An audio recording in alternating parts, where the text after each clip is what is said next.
So it's another who would win, and it's still leading up to The Force Awakens. We got now we got 3 weeks. Yep, 3 weeks. Well, no, actually, as of tomorrow, it'll be exactly 3 weeks, and I'm stoked. So anyway, still Star Wars space. So we're going droids today. Well, sort of.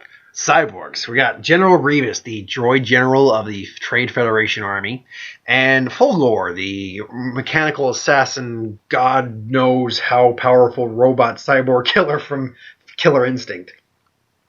Now, when doing these, I gotta factor in a few things. One, I gotta factor in that what point of Grievous are we using? We're not going to be using Grievous necessarily from the animated series. Clone Wars, we will be more instead using Grievous from... we'll use there's all the lore behind it, Grievous, that I'll use, but more or less, we'll use Grievous as he's portrayed in Revenge of the Sith, so he's got the hacking cough and everything like that. As for Fulgore will be Fulgore. We'll use him as he was at his strongest, when he could almost be a demigod, so we'll use that. We'll start with Fulgore. Actually, we'll start with Grievous, just because their stats are the lowest. At his full height, Grievous stands at 7'1", 351 pounds.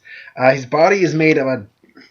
See, this is Star Wars, so his body is made of an alloy called duraminium, I think, which is lightsaber resistant, not proof. It can be cut through by lightsabers, but it's very hard to mold. That's why they don't normally make it into things apart from like cell walls and stuff. But it basically take glancing blows from lightsabers.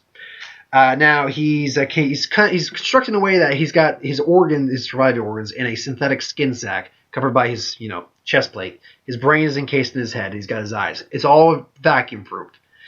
Now he is a very cold, ruthless individual. He's a military genius and strategist, but because of his accident when they remade him, they programmed his brain to go into fits of rage. He is a very easily angered individual. But he's also a bit of a coward, too. He'll usually retreat if he feels he doesn't have the advantage. But doesn't mean he won't stand and fight if he doesn't have to.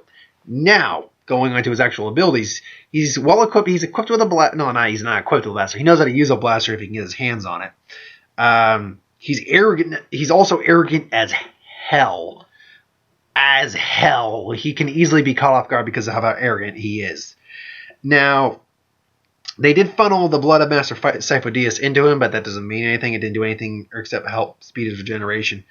Now, in terms of his actual combative skills, it's not... First off, in terms of strength, he's obviously strong enough to lift maybe a couple hundred pounds, but I don't know if he could go as far as lifting maybe a couple tons. He's built more for speed, but he's still powerful enough to dent a steel... I'm guessing it's steel... ship. Not a big ship, mind you. It's no bigger than maybe, say, the room I'm in. But it was big enough. It's like an escape pod ship. He's strong enough to dent that. His legs, his feet double as extra hands, more or less. Claws, more or less. And he can hold things in his hands and still fight effectively. His wrists and his torso are capable of rotating 360, creating a buzzsaw-like motion, which he uses as he can wield up to 6 lightsabers, because his arms split, as you all know, into 4 separate arms. He can use them. Can only do about 20 lightsaber strikes in a minute, per second. That's what they said. He moves so fast he can actually do 20 lightsaber strikes in a second. But he can also hold lightsabers in his feet. He can, and the way his body's designed, he can actually effectively use them, all 6 of them. That's very impressive and scary. He is one of the most renowned Jedi killers that has ever existed, and he doesn't have the Force, and yet he wields lightsabers on the skill of being able to master all 7 forms of lightsaber combat. And the only ones who could really outmatch him in terms of lightsaber combat were Dooku, probably Sidious, and Obi-Wan, and that's even only because Obi-Wan was able to eventually gain upper ground on him, and just eventually, one by one cut his hands off. Still, though, Grievous is not someone you f*** with. He's an incredibly strong individual, extremely fast to the point where it's blinding type kind of speed, and strong enough again to easily dent a ship with a single punch. So he's got a grappling hook that's mounted in his wrist and can take a spider-like form to get away if he needs to. So that's Grievous. Now Fulgore stands at He's shorter than Grievous by about almost, oh man, how much shorter is he? About 8 inches. He's 6'5". However, he's 6'5" and outweighs him by near 200 pounds. He weighs 550 pounds. Now, he is got an AI based on Black Hawk or Black Eagle, a former Killer Instinct winner and fighter. His body's made of reinforced steel. He's got a number of fighting style. His fighting style is based kind of off. It's based off his Indian fighting style a little bit, where it involves grapples, judo, weaponry, including things like his quad plasma blades, which are 2 blades on both his wrists, quad, which can be heated up to 30,000 degrees Fahrenheit. He's also got the 1 second, I want to make sure I read the writing right. They can cut nearly or anything, so it's similar to a lightsaber. Laser eyes, plasma storm, firebolts from his wrists, reflector bounce beam. He can teleport to a certain degree. He's got turret morph from his head. How he keeps that in his head, I don't know. He's got cloaking if he needs it. He's got a nuclear reactor, which can clock and charge to give himself more strength. And when it's done, he can fire his devastation beam, which is just a giant laser beam. He gets left over during that though, and it takes a little while to charge on that if he's left open. Now he's strong enough to go head to head with what we consider demigods of the universe, Jade, and Jango, would have defeated Jango if not for his sister Orchid, and took 2 demigods, which demi means half god, so it took a full god to beat Fulgore. Now Grievous is not a god, but we'll see how this plays out. Now, the way I see the scenario playing out is, I'm going to say, let's say the Trade Federation somehow creates Fulgore. Let's say that, because the Newt, whatever his name is, the guy who's in charge, is that illegal? That guy, hates Grievous. Hates him with a passion. So maybe he's trying to replace Grievous. Let's go with that. So he creates Fulgore, or at least he's on the ship. Grievous uses like, who are you, or something. I can't do a Grievous voice right now. So tries to exchange words. Fulgore is just going on the attack. Now, Fulgore is shorter than Grievous at full height, but he's far stronger than Grievous. He could easily take on... I'm pretty certain Fulgore is capable of lifting a couple tons. It is far stronger than Grievous is. But Grievous has a speed advantage on right bet, so Grievous is going to be ducking and avoiding. Now, I do believe that Fulgore will eventually... He's going to be firing some gauntlets and laser eyes. That'll be fine. Maybe use his turrets a bit, just all that, but... None of it's really going to be effective. Maybe he'll hit a couple shots off on Grievous. Grievous, in terms of the turrets, it's going to ting off, just ting, ting, ting.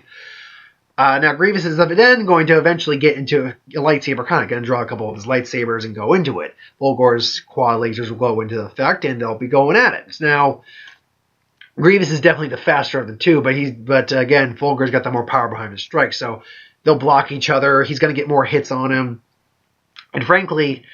This fight's actually going to be, I'll be honest, this fight's going to be over pretty quick, and here's why.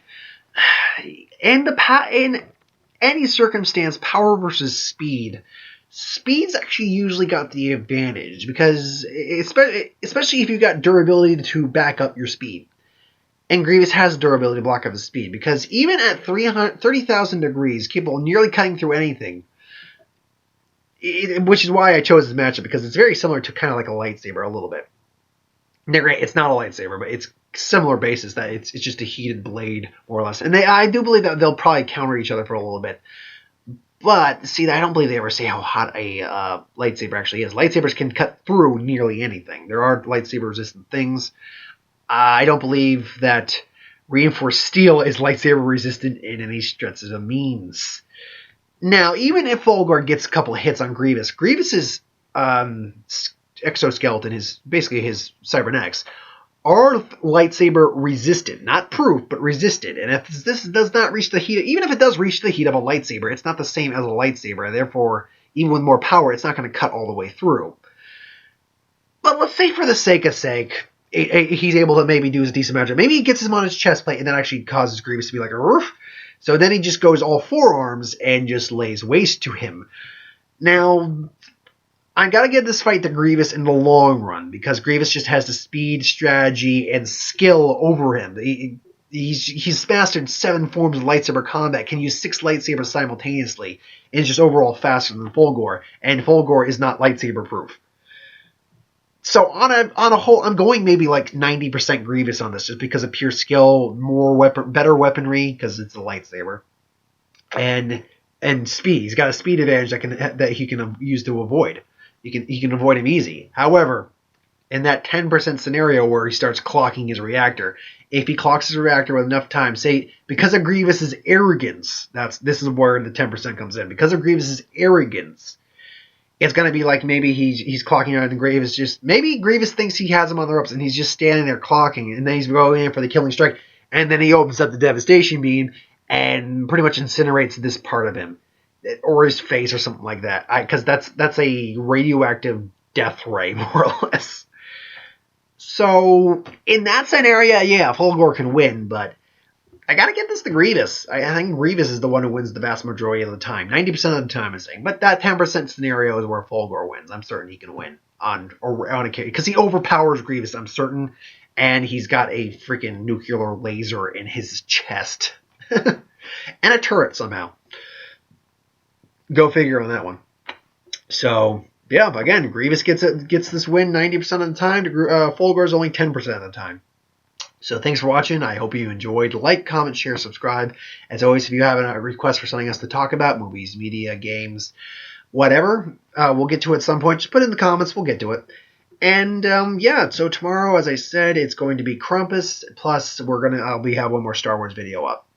So thanks for watching, and I will see you next time.